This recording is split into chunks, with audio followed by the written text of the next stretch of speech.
со стороны ремня ГРМ, Kia Spectra, со стороны ремня ГРМ идет пищащий звук.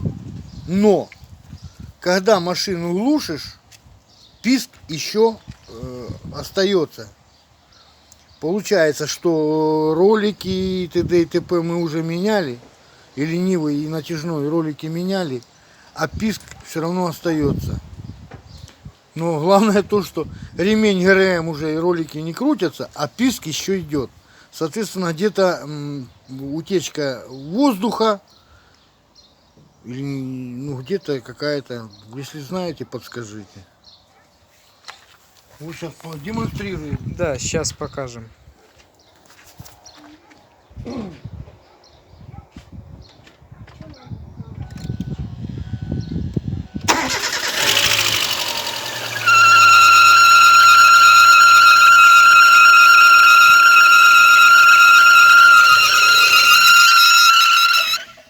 Вот видите, уже все остановилось, а писк все-таки идет.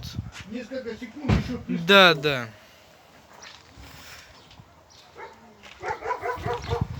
Если кто знает, подскажите, пожалуйста, в комментариях.